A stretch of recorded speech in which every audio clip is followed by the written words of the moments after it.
Welcome to the Matt Sager Podcast, Friday, December 28th. Only 3 days left in 2018, and boy, I cannot wait for this year to be over. Of course, I'm also looking forward to New Year's Eve and all the parties, and the fact that it's my birthday, although I get a little bit less enthusiastic about that part of it year by year. It was so cool when I was 16, 17, 18. 21 was a big one. That was when I was at the Howard Stern, I guess it was called the New Year's Rotten Eve pageant. I turned 21 during that event, and that was very cool.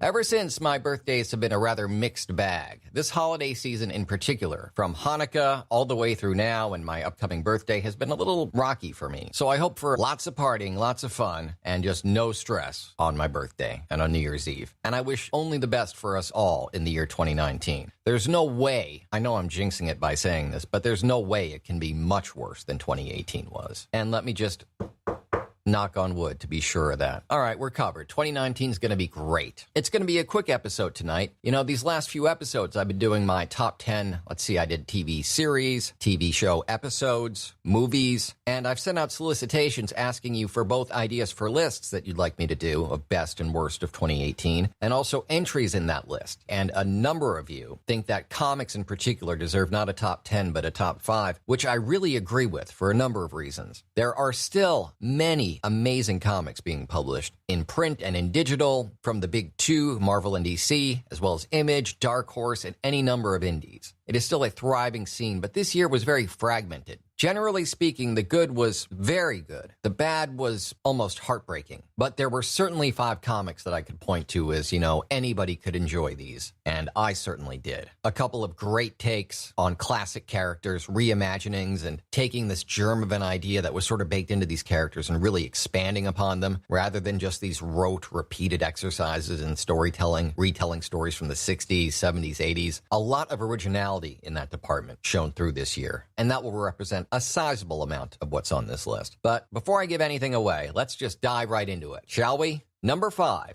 Buffy the Vampire Slayer, The Reckoning, also known as Buffy the Vampire Slayer Season 12. Written by Christos Gage, art by Georges Jeanty. Boy, I hope I'm pronouncing your name correctly, sir. That's going to come up again in this list. Lots of names that are from brilliantly talented artists, but who don't have prominent presences on YouTube or anywhere else where one could go, oh, so that's how you pronounce their name. So in the case of Jeanty, and in a couple of other cases that'll come up on this list, I'm just going with my very best guess. And, you know, who knows? I may actually get it right. I certainly hope so. I'm not doing this out of anything but respect and deference for the artist. As for Buffy, it was bittersweet. It was a much shorter season of Buffy. You know, they call these batches of comics seasons. This is a practice that dates back to the first Dark Horse Buffy comics post the cancellation of the TV series, Buffy Season 8, which spun right out of the Season 7 finale, picked up right where that left off. And with art by Jeanty and writing by none other than Joss Whedon himself, it was the closest you could possibly imagine to Buffy the Vampire Slayer just making a seamless transition from TV to comics. And since then, the series has continued, as have various Angel comics, with varying degrees of success. Season 12 was certainly excellent, certainly among the best seasons, as we call these comics, since Season 8,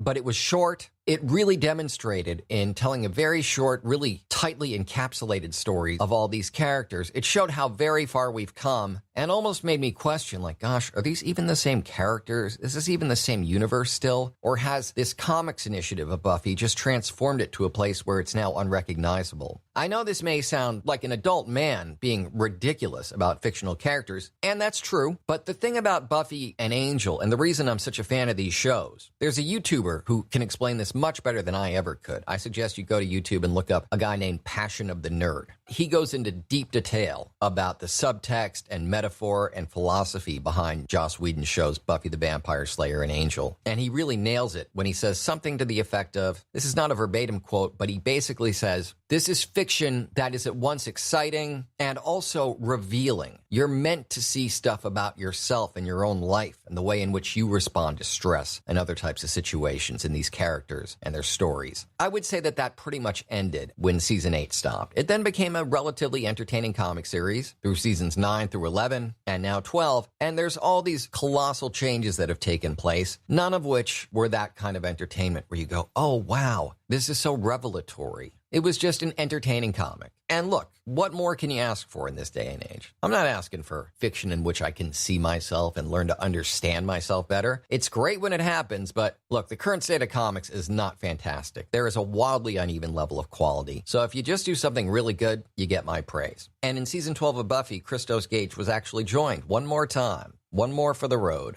I don't know that he was a co-writer necessarily, but he was certainly involved in the writing process, Joss Whedon himself. And that's how you know that it's officially been signed off on by the guy who created and has curated and maintained this universe through all these years. Another sad thing about Buffy Season 12 is that it marks the end of Buffy's decades-long run at Dark Horse Comics. Going forward, Boom Studios will be publishing Buffy the Vampire Slayer comics, which may well turn out to have been for the best. But I will say this, Dark Horse lost a lot of my confidence in their last Angel series. I believe it was Angel Season 11. It was handled so poorly, so badly written, such shockingly bad art, that it made me think that perhaps this Buffyverse or Whedonverse or whatever you want to call it might be better off at another company. And so that's how I choose to think of Buffy, as destined for greater, bigger, and better things in 2019, just like the rest of us. Number 4, Immortal Hulk, written by Al Ewing with art by Joe Bennett. What an incredible take on a character who's pretty much seen and done it all. There have been so many different iterations of the Hulk. You know, originally he was gray. He didn't turn into the Hulk when he got angry, but rather every single night. And so by nightfall, he had to be locked in this vault. And still, he'd somehow manage to break out every night. And another thing that's very peculiar about that time in the beginning of the Hulk's history is that he was a terrible commercial flop. The series was canceled after, I think, 5 issues. Obviously, quite a bit has changed. The Hulk has had decades and decades of success, many different versions. One of my many personal favorites is when he went gray again in the 80s and became like Muscle for Hire, a gangster type who went by the name of Mr. Fix-It and wore these gigantic, ridiculously oversized suits. But the Immortal Hulk, its premise is exactly what you'd think from the title. The Hulk can't be killed. Bruce Banner can never die. He shares space with a raging monster of the id, a nuclear-powered rage machine. And when I say he can't be killed, it is not for lack of trying. Part of the horror that you see in the Immortal Hulk, at least in recent issues, involves gruesome, grotesque dismemberment. The Hulk has been split up, spoiler alert, into little parts that are being preserved in various jars. You can see his spleen, his head is in there swimming upside down in the brine. It's horrifying, and that's what makes it so great. It's a great, fresh, exciting take on the Hulk. I would have thought by now that with all these brilliant creators taking on the character over the many decades, that I'd seen it all, that there were no new directions to take the Hulk in. And Al Ewing has proven me very wrong. Immortal Hulk is a terrific book. Number 3, Infidel from Image Comics. Remember what I said before about not necessarily pronouncing names right? I'm almost definitely going to screw this one up, so forgive me. Written by Pornsak Pichetshote. Yeah, I'm fairly certain I mangled that, with great apologies. Art by Aaron Campbell and Jose Villarrubia. It's a brilliant story. Another one of these all too timely, which is very sad, kind of books. It was featured on NPR's Top 100 Horror Novels or Stories, which is awfully impressive. But what's much more impressive is what is inside these pages. This idea of a vampire that feeds off negative energy and paranoia, xenophobia, and hate. It's a great trope when handled correctly. I'm thinking of, for instance, Stephen King's novel Dr. Sleep, or maybe the best example I've seen other than Infidel is the Angel episode Are You Now or Have You Ever Been? But a xenophobic vampire, a monster that feeds off that rage and hate of the unknown, is a very timely topic and written wonderfully. It revolves around an American Muslim woman and her many multiracial neighbors, all of whom live in a building that itself is the monster that feeds off paranoia, xenophobia, racism, and hate. And as great a concept as that sounds, the execution is masterful. After issue 2 came out, there was a movie deal already secured for this comic. That is how high quality, how gripping and instantly relatable, exciting, topical, and enjoyable it is. You want to talk about horror? Pick up Infidel. It's a wonderful, wonderful book. Number 2.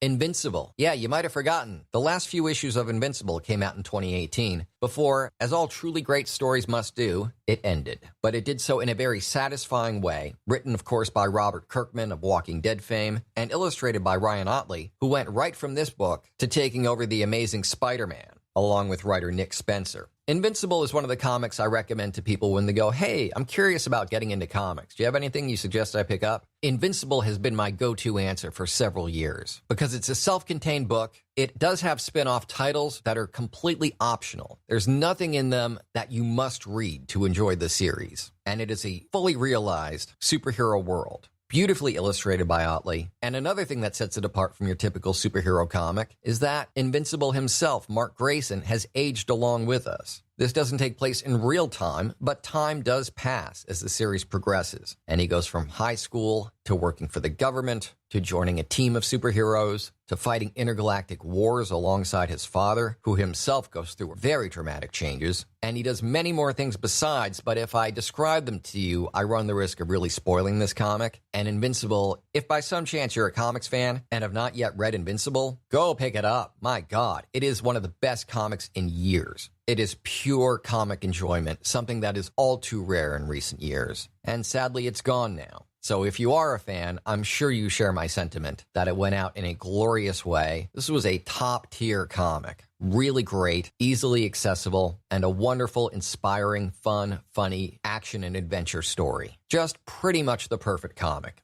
But it didn't make number one. That spot was much harder for me to choose. That number one, you've got to really stand behind it. You've got to be certain that out of every comic you've read this year, you're confident saying, yes, this is the series, this is the book, this is what made comics greatest in 2018. And so having given you that disclaimer and preamble, the number one comic of 2018 is this. For crying out loud, Scott, not even you can get out of this trap. That's what I like about you, Oberon. Your incurable optimism. Stop distracting him and get the canister. I hate to admit this, but Oberon has a point. Don't worry, darling. They don't call me Mr. Miracle for nothing. That's right. Tom King's Mr. Miracle. I busted Tom King's chops on this podcast a couple of times.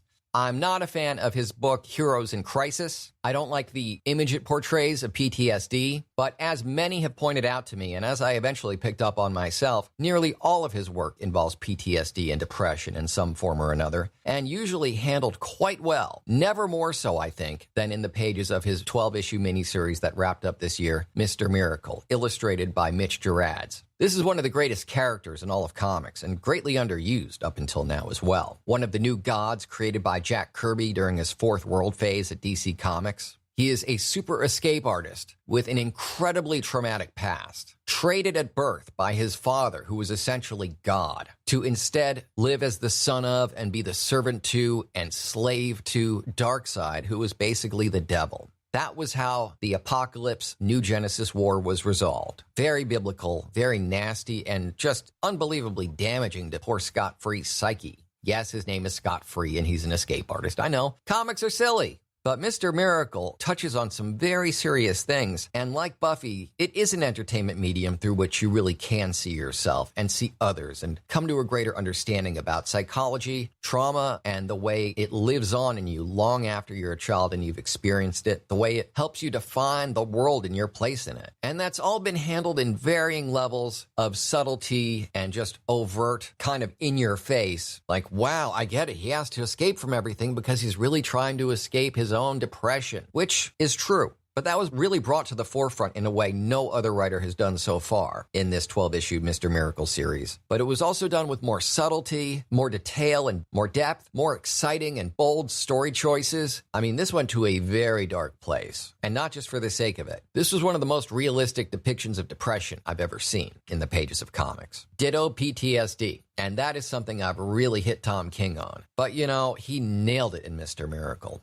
This was a wonderful series. Any fan of the new gods and Jack Kirby's creations at DC, you go into a book written by anyone else, and the standards that they've got to live up to are enormous. And while I would never say that anyone surpassed Jack Kirby at anything to do with New Gods or anything else, I will say that this is one of the best Mr. Miracle series I've ever read. It's kind of the apotheosis of what Jack Kirby had in mind in creating him. He really realized this fear of life, this need to escape, this incredibly traumatic and tragic upbringing that still haunts him to this day. because those wars on the planet Apocalypse where he grew up being tortured by Granny Goodness, who, by the way, in that cartoon I played earlier, Granny Goodness is voiced by Ed Asner, which is wonderful. But Apocalypse and New Genesis, whose Highfather traded him with Darkseid of Apocalypse, those wars did not end with that trade. They continue to be at war throughout this series. They're at war still. And Mr. Miracle has to really step up at a time when he's at his weakest, when he's really accepted and acknowledged to the world just how dire things have been. It's like he's been escaping and escaping and escaping this torment and tragedy in his mind. And for just a second, he gets caught in a downward spiral. And the effects of that are heart-wrenching,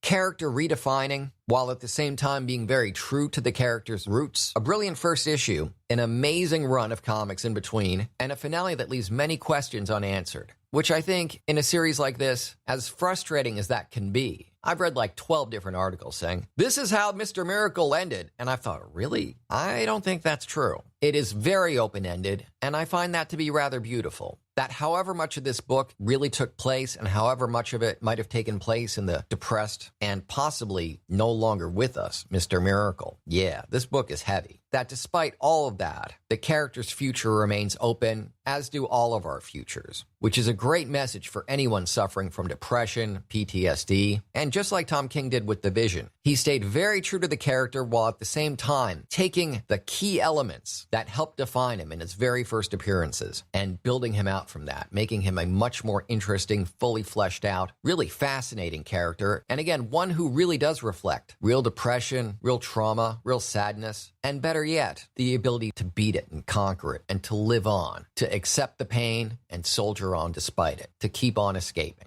So more top and bottom lists coming next week. In the meantime, get in touch with the Matt Sager Podcast. You can email me, matt@mattsager.com, or call me, 646-535-4788. You can also get me on social media. On Twitter, I'm @MattSager. Instagram, I'm Real Matt Sager. And on Facebook, I'm The Matt Sager. I've also got a voiceover page on Facebook, which is Matt Sager VO. And this podcast page is Matt Sager Podcast. Also, check out the links in the description for tonight's podcast episode for links to my Patreon and my merch store. Check out all my t-shirts and mugs and stickers and the rest, available from my very good friends at WeHaveMerch.com. And as for the rest, my voiceover reels and contact info, archive back episodes of this podcast, articles, blog posts, and much more. You can find all that at MattSagerVoiceover.com.